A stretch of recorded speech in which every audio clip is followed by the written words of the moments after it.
Bersama Forum Kelas Sistem Ekonomi Indonesia. Pada chapter-chapter yang terdahulu, kita sudah membahas mengenai berbagai macam hal berkenaan dengan masalah perekonomian, masalah barang, masalah jasa, masalah subjek-subjek atau pelaku-pelaku perhubungan ekonomi, di mana pelaku perhubungan ekonomi ini memperoleh tambahan yang keempat. Siapa mereka? Adalah pihak yang kita sebut negara. Nah, pada chapter kali ini kita akan membahas perhubungan ekonomi di antara berbagai macam pihak tadi di dalam melakukan transaksi. Mereka dipermudah, mereka diperlancar oleh sebuah alat pelumas yang kita sebut adalah alat tukar. Mengapa manusia perlu alat tukar? Tidak lain adalah guna memperlancar. Mengapa harus diperlancar? Iya, karena terdapat kendala di dalam transaksi yang bersifat exchange atau barter. Kendalanya antara lain adalah karena ada perbedaan nilai di sana, di mana satu barang mungkin nilainya lebih tinggi dibanding barang yang lain yang mungkin nilainya lebih rendah.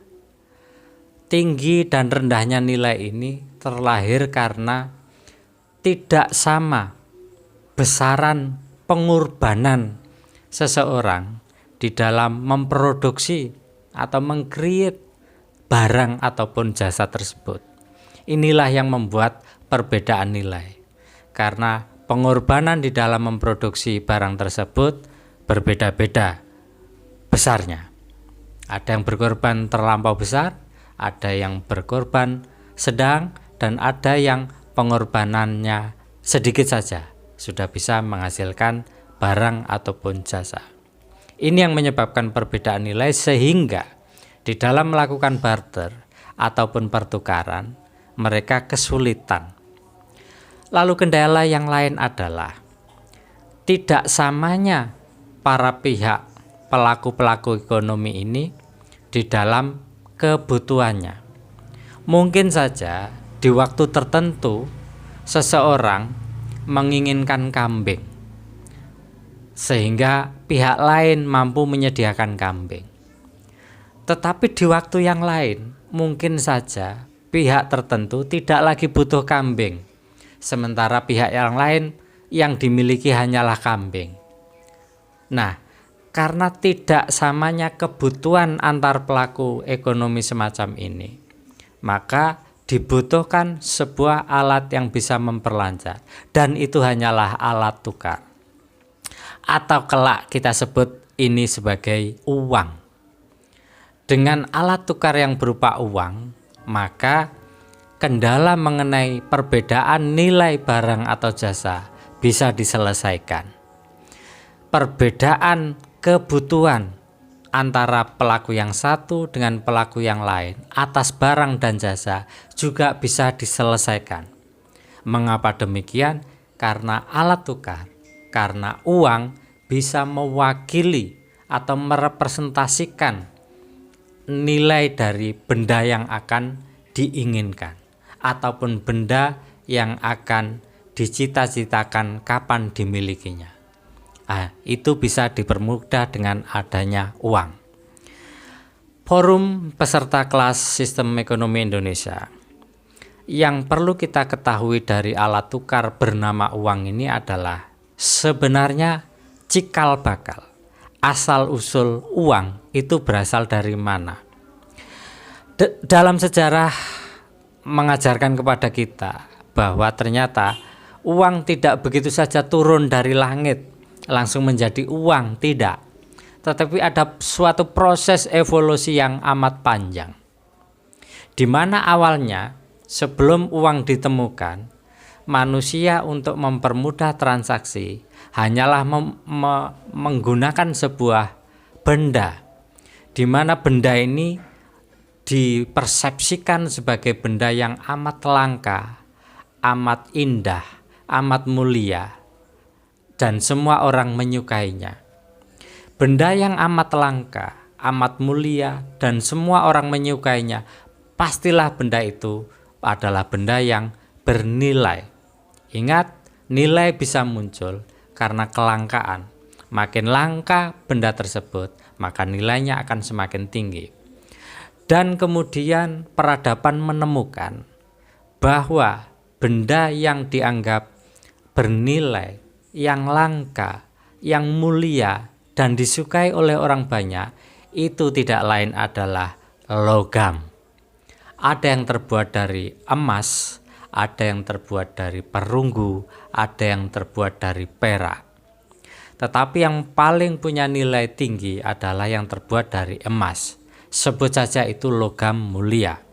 Sehingga kepingan logam mulia di awal peradaban ditemukannya uang itu menjadi semacam alat yang bisa membantu manusia di dalam melakukan pertukaran atau perdagangan barang maupun jasa.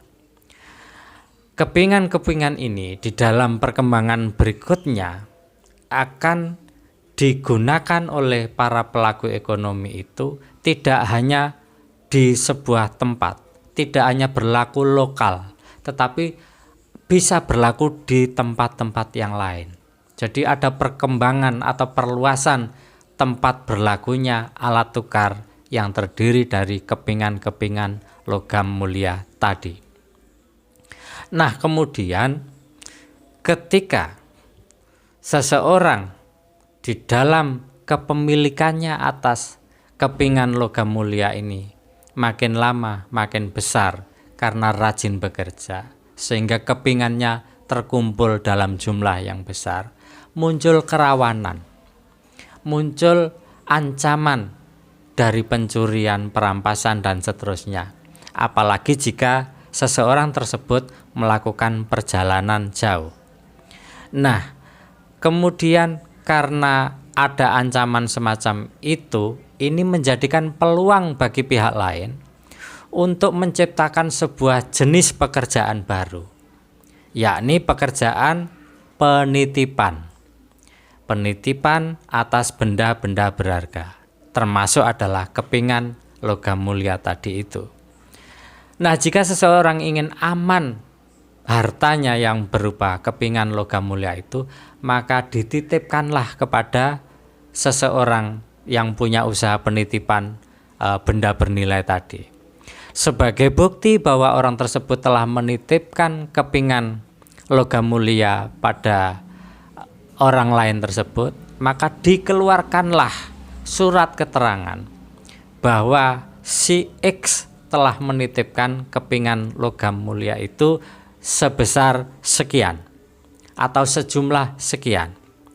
Nah, surat keterangan inilah yang kemudian dipegang oleh si pelaku atau pedagang yang menitipkan kepingan logamnya tadi itu, melancong, berkelana, mengembara ke tempat-tempat yang lain.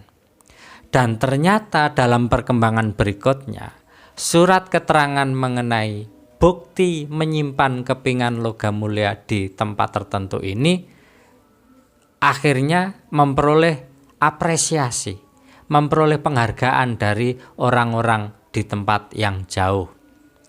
Orang akan menerima surat keterangan itu, meskipun itu hanya selembar kertas.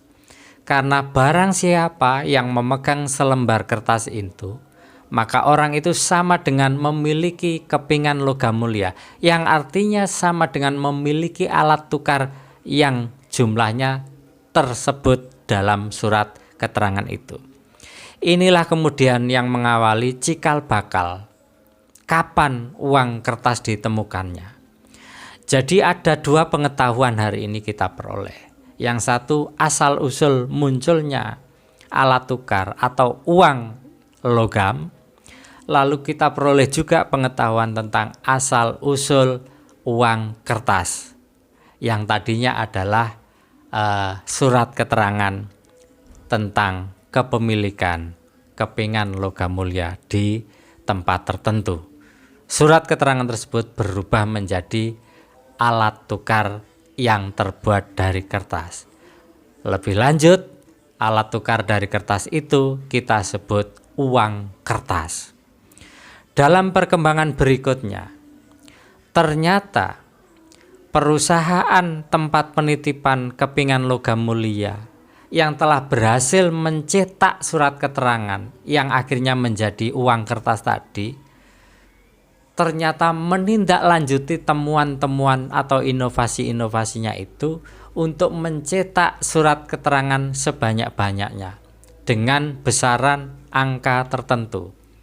Sehingga dengan demikian tidak selalu uang kertas atau surat keterangan dari perusahaan tersebut harus mewakili berapa jumlah kepingan logam mulia. Tidak selalu uang kertas dicetak itu harus dengan cadangan berapa emas yang ada dan dimilikinya. Tidak selalu seperti itu. Nah, perusahaan tadi itu dalam perkembangan zaman modern kelak yang akan berubah menjadi sebuah lembaga baru yang kita sebut perbankan. Dengan demikian ada tambahan pengetahuan baru bagi kita semua. Selain ketemunya uang logam, ketemunya uang kertas, tetapi juga asal-usul cikal bakal berdirinya bank pertama kali di dunia. Nah, bagaimana perhubungan antara para pelaku ekonomi, mulai dari produsen, distributor, konsumen, perbankan, dan negara dalam sebuah mekanisme besar, dalam sebuah sistem perekonomian yang lebih luas, akan kita bicarakan pada chapter selanjutnya. Terima kasih, namun sebelum saya akhiri, seperti biasanya, ada tugas Anda dari materi ini, yakni meringkas ke dalam satu paragraf dengan gaya bahasa sendiri. Jangan lupa cantumkan nama NBI, kelas dan mata kuliah. Sampai jumpa.